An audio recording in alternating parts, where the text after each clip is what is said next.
Good morning. Today marks the start of the holy month of Ramadan, a period when Muslims around the world celebrate and spread the values of peace, reconciliation, and solidarity. Yet, even though Ramadan has begun, the killing, bombing, and bloodshed continue in Gaza. We recently entered the 6th month since the Hamas terror attacks in Israel and the catastrophic Israel onslaught in Gaza began. My strongest appeal today is to honor the spirit of Ramadan by silencing the guns and removing all obstacles to ensure the delivery of life-saving aid at the speed and massive scale required. At the same time, and in the Ramadan spirit of compassion, I call for the immediate release of all hostages. The eyes of the world are watching. The eyes of history are watching. We cannot look away. We must act to avoid more preventable death.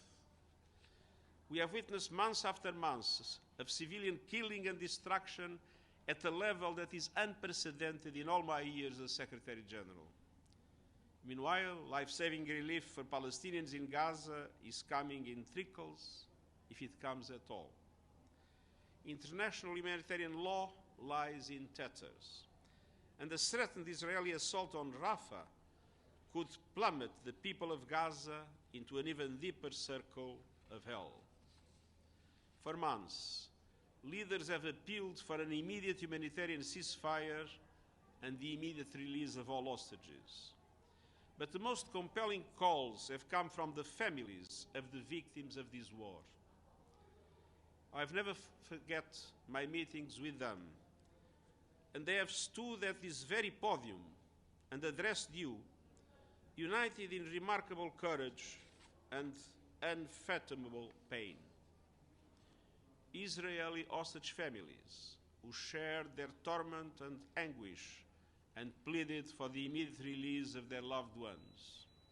And Palestinian families who shared heart-wrenching testimonies of family members killed in Israeli bombardments and pleaded for an immediate ceasefire.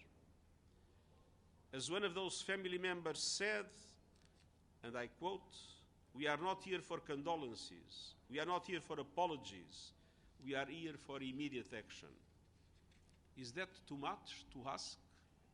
We must hear and heed those voices. Desperate civilians need action, immediate action. Today, I also renew my appeal for a Ramadan cessation of hostilities in Sudan.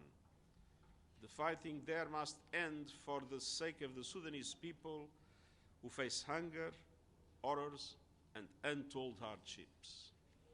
In Gaza, in Sudan, and beyond, it's time for peace. I call on political, religious, and community leaders everywhere to do everything in their power to make this holy period a time for empathy, action, and peace. Let's not forget that beyond Ramadan, Christians will soon celebrate Easter, and Jews will celebrate Passover in April. It's time to end the terrible suffering. Now it's the time to do it, and I thank you. Thank you very much.